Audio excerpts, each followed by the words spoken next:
جمعہ اور جمعرات کی جو درمیانی رات ہے، جو یہ رات گزر رہی ہے، یہ درود شریف پابندی سے کم از کم ایک مرتبہ پڑھے، موت کے وقت سرکار مدینہ صلی اللہ تعالی علیہ وسلم کی زیارت کرے گا، اور قبر میں داخل ہوتے وقت بھی یہاں تک کہ وہ دیکھے گا کہ سرکار مدینہ صلی اللہ تعالی علیہ وسلم اسے قبر میں اپنے رحمت بھرے ہاتھوں سے اتار رہے ہیں۔ آئیے مل کر پڑھ لیں، اللہم صلی وسلم وبارک علی سیدنا محمد النبی الامی الحبیب العالی القدر العظیم الجاہ وعلی آلہ وصحبہ وسلم۔ حضرت انس رضی اللہ عنہ سے روایت ہے کہ تاجدار مدینہ صلی اللہ تعالی علیہ وسلم نے فرمایا، جو شخص یہ درود پاک پڑھے، اگر کھڑا تھا تو بیٹھنے سے پہلے اور بیٹھا تھا تو کھڑے ہونے سے پہلے اس کے گناہ معاف کر دیے جائیں گے۔ مل کر پڑھ لیں، اللہم صلی علی سیدنا و مولانا محمد وعلی آلہ وسلم۔ جو یہ درود پاک پڑھتا ہے اس پر رحمت کے 70 دروازے کھول دیے جاتے ہیں۔ مل کر پڑھ لیں، صلی اللہ علی محمد۔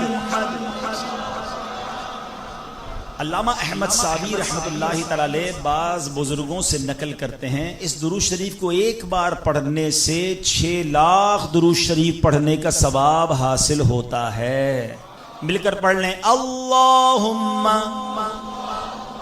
صلی علی سیدنا محمد عدد ما فی علم اللہ صلاة دائمة بدوام ملک اللہ۔ ایک دن ایک شخص آیا تو نبی پاک علیہ الصلوۃ والسلام نے اسے اپنے اور صدیق اکبر رضی اللہ تعالیٰ عنہ کے درمیان بٹھا لیا۔ اس سے صحابہ کرام کو بڑی حیرت ہوئی کہ یہ کون بڑے مرتبے والا شخص ہے۔ جب وہ چلا گیا تو سرکار دو عالم علیہ الصلوۃ والسلام نے فرمایا، یہ جب مجھ پر درود پاک پڑھتا ہے تو یوں پڑھتا ہے، آپ بھی پڑھ لیجئے، اللہم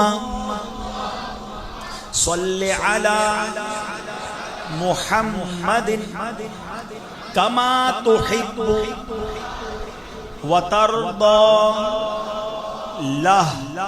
شافع امم صلی اللہ تعالی علیہ وسلم کا عظمت والا فرمان ہے، جو شخص یوں درود پاک پڑھے اس کے لیے میری شفاعت واجب ہو جاتی ہے۔ مل کر پڑھ لیں، اللہم صلی علی محمد وانزلہ المقعد المقرب عندک یوم القیامہ۔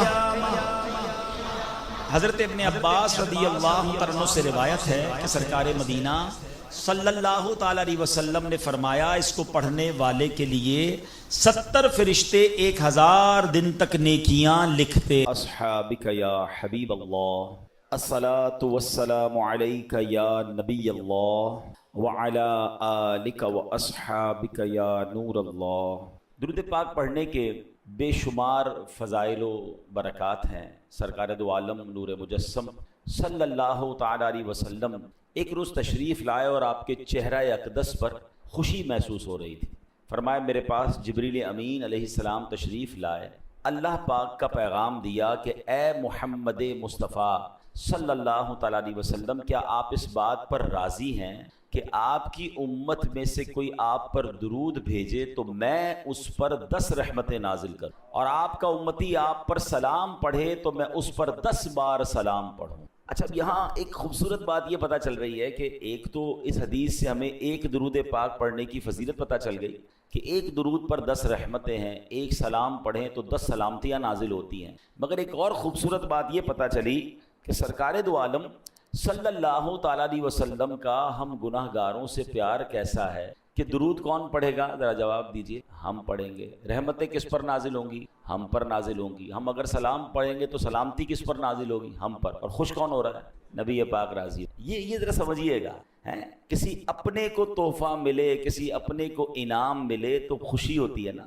تو نبی پاک اپنی امت سے کتنا اٹیچڈ ہیں اور کتنا محبت فرماتے ہیں کہ خوشی مل رہی ہے کہ میری امت مجھ پر درود پڑے گی تو ان پر رحمتیں نازل ہو جائیں گی۔ تو یہ پتہ چلنا چاہیے کہ سرکار دو عالم علیہ الصلوۃ والسلام ہماری نیکیوں سے، ہماری اچھی باتوں سے بھی راضی ہوتے ہیں کہ میری امت اچھے اعمال کر رہی ہے اور وہ جنت میں جائیں گے۔ تو ہمیں نبی پاک علیہ الصلوۃ والسلام کی رضا کے لیے بھی درود پاک بھی پڑھنا ہے، خوب نیکیاں بھی کرنی ہیں، اور اپنے آپ کو انشاءاللہ گناہوں سے محفوظ بھی رکھنا ہے۔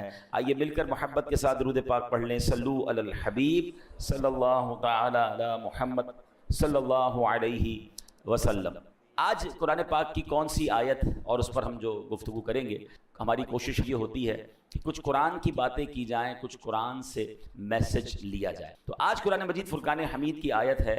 اللہ کریم قرآن میں ارشاد فرماتا ہے، پارہ نمبر 1 ہے، سورہ بقرہ ہے اور آیت نمبر ہے 85۔ بسم اللہ الرحمن الرحیم۔ افتؤمنون ببعض الکتاب وتکفرون ببعض فما جزاء من يفعل ذلك منكم الا خزي في الحياة الدنيا ويوم القيامة يردون الى اشد العذاب وما الله بغافل عما تعملون۔ آسان ترجمہ قرآن کنز العرفان۔ تو کیا تم اللہ کے بعض احکامات کو مانتے ہو اور بعض سے انکار کرتے ہو؟ تو جو تم میں ایسا کرے اس کا بدلہ دنیاوی زندگی میں ذلت و رسوائی کے سوا اور کیا ہے، اور قیامت کے دن انہیں شدید ترین عذاب کی طرف لوٹایا جائے گا، اور اللہ تمہارے اعمال سے بے خبر نہیں ہے۔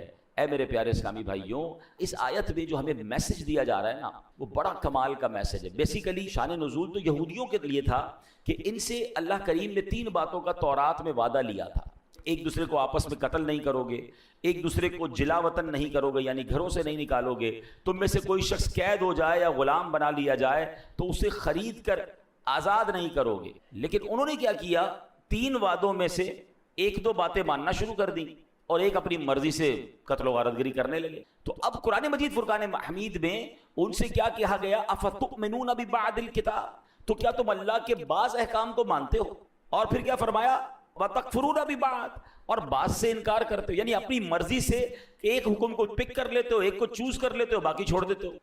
اب جو یہ کرتا ہے تو پھر اس کے بارے میں اس کی سزا کیا بیان فرمائی قرآن نے؟ فَمَا جَزَاءُ مَن يَفْعَلُ ذَلِكَ مِنكُمْ، یعنی کیا جزا جو کرے یہ تم میں سے، فرمایا الا خزي فی الحیات الدنیا، مگر رسوائی دنیا کی زندگی میں، یہ دنیاوی سزا تھی۔ اب مزید فرمایا وَيَوْمَ الْقِيَامَةِ يُرَدُّونَ إِلَىٰ أَشَدِّ الْعَذَابِ، اور قیامت کے دن انہیں شدید ترین عذاب کی طرف لوٹایا جائے گا۔ یعنی جو اپنی مرضی کا حکم مان لے، باقی کا انکار کرے، اسے 2 سزائیں ملیں گی، دنیا میں بھی سزا ملے گی اور آخرت کا شدید عذاب بھی ملے گا۔ وَمَا اللَّهُ بِغَافِلٍ عَمَّا تَعْمَلُونَ، اور اللہ تمہارے اعمال سے بے خبر نہیں۔ تو اے میرے پیارے اسلامی بھائیوں، یہاں ایک بڑا واضح قرآن کا میسج ہے۔ یقیناً یہ ان لوگوں سے فرمایا گیا، مگر یہ حکم ہم سب کے لیے بھی ہے کہ قرآن کے کچھ احکام، شریعت کے کچھ احکام مان لیے اور کچھ کو رد کر دیا ہے، کسی کا انکار کر دیا، فرمایا پھر اس کے لیے شدید ترین عذاب ہے، دنیا میں بھی اور آخرت میں۔ اب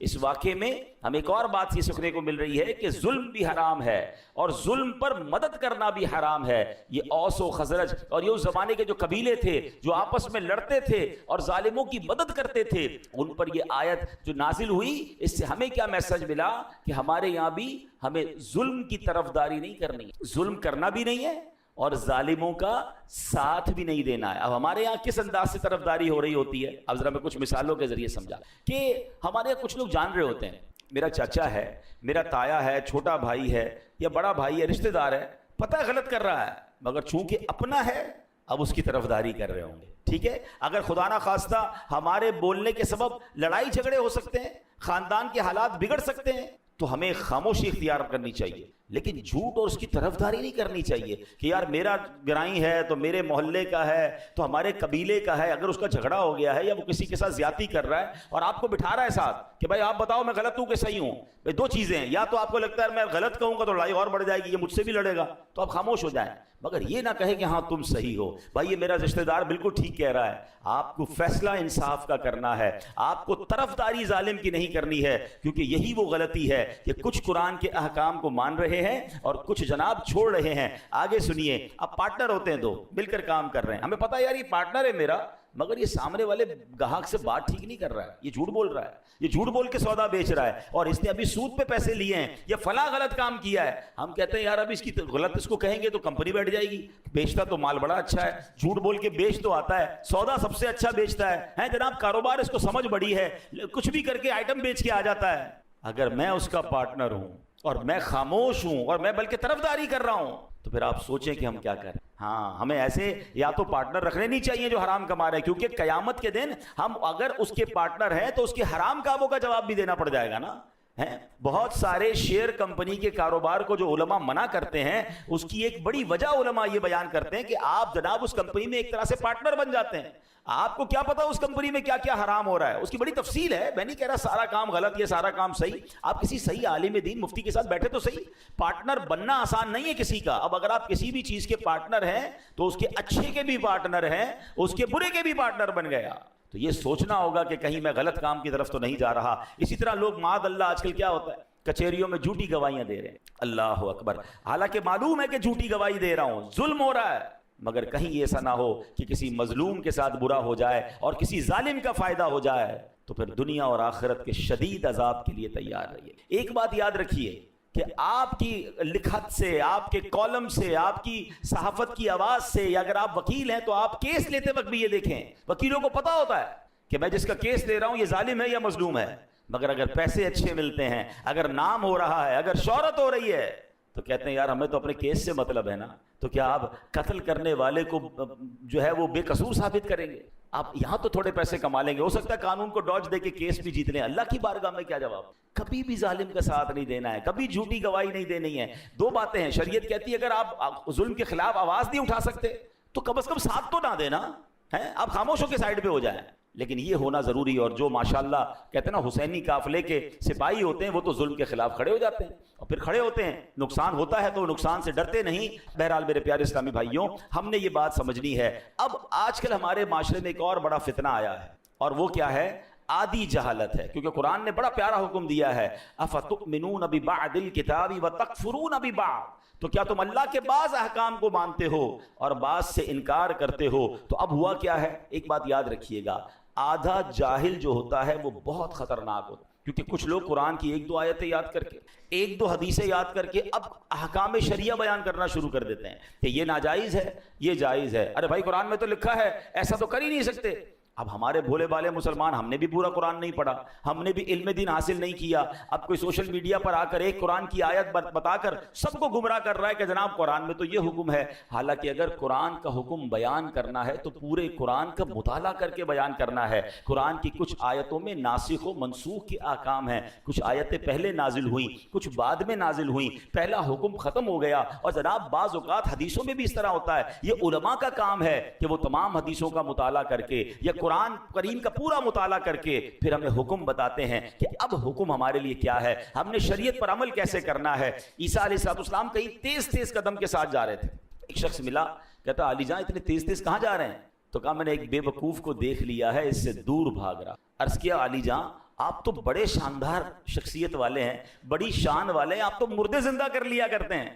آپ نے بڑا خوبصورت جملہ فرمایا مردے زندہ کرنا آسان ہے، بے وقوف کو سمجھانا انتہائی۔ ہاں، یہ بے وقوف کی جو دوستی ہوتی ہے نا، اور بے وقوف سے اگر کوئی دین سیکھ رہا ہے تو پھر اس کا بیڑا غرق ہی ہونا ہے۔ تو پہلے یہ چیک کیجئے کہ ہم علم دین کس سے سیکھتے ہیں، ہم جس سے سیکھ رہے ہیں اس نے بھی سیکھا ہے کہ نہیں سیکھا، اور جمعہ 8 دن ہوئے اور جناب بیٹھ کے ہمیں سکھانا شروع کر دیا۔ یہ باقاعدہ ایک پوری نالج ہے، یہ پوری ایک سائنس ہے، اور قرآن فہمی ہر کسی کا کام نہیں ہے۔ اب آپ ذرا غور کیجئے یہ بے وقوف کہاں تک پہنچتا ہے جب ایک قرآن کی آیت سے معاملے کو سمجھے۔ مولا علی شیر خدا کرم اللہ تعالی وجہ الکریم کی شان کا عالم کیا ہے، میرے آقا فرماتے میں علم کا شہر ہوں، علی اس کا دروازہ۔ مولا مولا علی وہ ہیں، نبی پاک کی حدیث میں آتا ہے کہ علی کے چہرے کو دیکھنا عبادت ہے۔ سبحان اللہ، شیر خدا کے علم دین کا اور قرآن فہمی کا عالم یہ ہے کہ آپ فرماتے اگر میں سورہ فاتحہ کی تفسیر لکھنا شروع کروں تو اتنی کتابیں لکھ دوں کہ 70 اونٹ ان کتابوں کے بوجھ سے دب جائیں، اتنی ایک سورہ فاتحہ کی تفسیر۔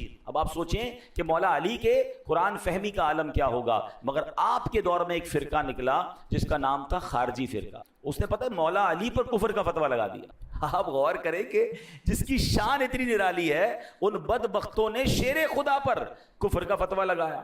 اب وہ فتویٰ کیا تھا، معاملہ کیا ہوا؟ معاملہ یہ ہوا تھا کہ مولا علی شیر خدا اور حضرت امیر معاویہ رضی اللہ تعالیٰ عنہ پر کسی دینی مسئلے پر اختلاف ہو گیا۔ تو مولا علی ماشاءاللہ بڑی معاملہ فہم شخصیت ہیں، آپ نے حکمت عملی مقرر فرمائی اور ایک حکم یعنی ایک ایسا بندہ مقرر کیا جو دونوں گروہ کی بات سنے اور درمیان میں صلح کروا دے، فیصلہ ڈیسائیڈ کر دے۔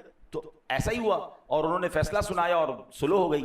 اب ایک فرقہ تھا جو جنگ چاہتا تھا، آج بھی کچھ لوگ ایسے ہیں جو چاہتے لڑائی ہونی چاہیے، جھگڑا ہونا چاہیے، معاملہ بگڑنا چاہیے، یہ امن و امان سے مسلمان کیوں رہ رہے ہیں؟ یہ فرقے والا ادھر حملہ کرے تو یہ والا ادھر حملہ کرے، اچھا جناب فرقہ واریت کی لڑائی نہیں ہو رہی تو چلو بھائی خاندانی لڑائی شروع کرو، صوبائی لڑائی شروع کرو۔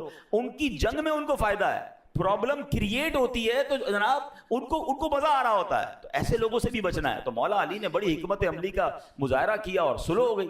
اب وہ جو خارجی فرقہ تھا انہوں نے کیا کہا، انہوں نے کہا اللہ تو قرآن میں فرماتا ہے ان الحکم الا للہ، حکم تو صرف اللہ کا ہے۔ مولا علی نے بندے کو ثالث بنا دیا، اس کے ذریعے فیصلہ کروا دیا، یہ تو کفر ہو گیا۔ آپ دیکھیں ایک قرآن کی آیت، اس کا ایک جز، اس سے اپنی عقل سے فیصلہ کیا اور جناب شور مچانا شروع کر دیا۔ اللہ اکبر، میرے شیر خدا مولا علی کا تدبر دیکھیں، آپ کی جناب صبر کا مقام دیکھیں، آپ تو اس قدر عظیم ہستی ہیں کہ آپ حکم فرماتے نہ جانے کیا ہو جاتا۔ آپ نے پھر صلح کی طرف بات آگے بڑھائی، آپ نے جو ترجمان القرآن ہیں عبداللہ ابن عباس رضی اللہ تعالیٰ عنہ، کمال کا قرآن کا علم تھا، ان کو بھیجا کہ جا کے ذرا ان کو سمجھائیں۔ حضرت عبداللہ ابن عباس ان کے پاس گئے، کہا بتائیے کیا مسئلہ ہے؟ وہ کہتے مسئلہ یہ اللہ کے سوا تو کوئی حکم بن نہیں سکتا، کوئی فیصلہ کر نہیں سکتا، یہ مولا علی نے انسان کو یہ حکم کیسے دے دیا؟ تو جناب معاذ اللہ یہ کفر ہو گیا۔ اللہ اکبر۔ اب سنیے گا حضرت عبداللہ ابن عباس کا جواب بھی، اور آج کل کے دور میں یہ جو آدھی جہالت پھیلانے والے ہیں ان کو بھی آپ نے جو ہے وہ سمجھنا ہے۔ انہوں نے کہا کیا تم نے سورہ مائدہ کی آیت نمبر 95 کی تلاوت نہیں کی ہے؟ اگر حالت احرام میں، اللہ کیا فرماتا ہے، اگر کوئی حالت احرام میں کسی جانور کو مار دے، مثلا کسی نے خرگوش کو مار دیا، اب حکم یہ ہے کہ اس جانور کی قیمت صدقہ کرے، جس قیمت کا جانور اس نے مارا ہے احرام کی حالت میں اس کی قیمت کو صدقہ کرے۔ اب سوال یہ کہ پتہ کیسے چلے کہ جناب یہ قیمت کتنی تھی جانور کی، یا خرگوش مار دیا یا کوئی بھی جانور، اس کی قیمت کیا تھی؟ اللہ قرآن میں حکم فرماتا ہے یحکم بہ ذوا عدل منکم، تم میں سے 2 معتبر آدمی اس میں فیصلہ کر لیں۔ اللہ اکبر۔ عبداللہ ابن عباس کہتے ہیں چند روپوں میں خرگوش آ جاتا ہے، اس کی قیمت ڈیسائیڈ کرنے کے لیے تاکہ آپس میں پرابلم نہ ہو 2 بندے بیٹھ کے فیصلہ کر لیں۔ اللہ اکبر۔ فرمایا بتاؤ جانور کی قیمت زیادہ یا انسانوں کی قیمت زیادہ؟ شیر خدا نے صحابہ کرام کے درمیان کوئی ڈسٹربنس نہ ہو جائے، کوئی لڑائی نہ ہو جائے، انسانی جان ضائع نہ ہو جائے، اس کے لیے کسی کو حکم بنایا کہ جناب فیصلہ کرا دیا جائے۔ تو اس میں کیا حرج ہے جب خرگوش کی قیمت معلوم کرنے کے لیے قرآن کہہ رہا ہے کہ جناب 2 بندے بیٹھ کر فیصلہ کر لیں کہ قیمت کیا ہے؟ تو پتہ یہ چلا ایک آیت تو پڑھی تھی، پورا قرآن نہیں پڑھا تھا، حالانکہ آگے قرآن میں اس کی ڈیفینیشن موجود ہے۔ اور یہی آج کے دور کا پرابلم ہے، اور یہاں ہماری بھی ایک کمزوری ہے کہ ہم جناب ہر کسی کی بات سننے کے عادی بن گئے، اور جب سنتے ہیں تو کنفیوز ہو جاتے ہیں۔ معاذ اللہ اب تو لوگ غیر مسلموں کو سننے لگ گئے، جب سنتے ہیں تو کہتے ہیں یار یہ اسلام کی جو حقانیت ہے اس پہ کچھ کنفیوژن ہے۔ ہمیں آ کے لوگ سوال کر رہے ہوتے ہیں اللہ تبارک و تعالیٰ ایک ہے، اس کی دلیل کیا ہے؟ اچھا اللہ ہے، اس کی دلائل بتائیے۔ اللہ اکبر۔ کیا آج ہمارے دین اور ایمان میں اتنی کمزوری آ گئی کہ جب جس کی جو مرضی ہو کوئی ایک بات کر دے اور ہم کنفیوز ہو جائیں؟ پھر اپنے عقائد پر، اپنے معمولات اہل سنت پر ہم کنفیوز کیوں ہوتے ہیں؟ کیونکہ ہمارے پاس بھی علم نہیں ہے، شیطان کو موقع ملتا ہے وہ ہمیں ڈسٹرب کرتا ہے۔ تو خدا را سب سے پہلے یہ ذہن بنا لیجئے کہ ہم نے دین کس سے سننا ہے، دین کس سے سیکھنا ہے۔ بڑے سمجھدار لوگ بیٹھے ہیں، میں اگر آپ سے سوال کروں کہ جناب آپ نے اپنا گھر بنانا ہے تو گھر کس سے بنائیں گے؟ تو آپ کہیں گے بلڈر سے بنائیں گے۔ تو میں کہوں یار آپ نے کپڑے بڑے اچھے پہنے، لگتا ہے درزی بھی بڑا اچھا ہے، اسی سے گھر بھی بنا لیجئے، کپڑے بڑے اچھے سیتا ہے، آپ کا گھر بھی اچھا بنا دے گا۔ آپ کہیں گے جناب درزی کا کام تو کپڑے سینا ہے۔ مولانا صاحب آپ کی لگتا ہے طبیعت ٹھیک نہیں ہے، درزی کپڑے سیتا ہے، بلڈر جو ہے وہ گھر بناتا ہے۔ اچھا جناب پھر پھر اس کے بعد آپ کو ڈاکٹر کی ضرورت پڑی,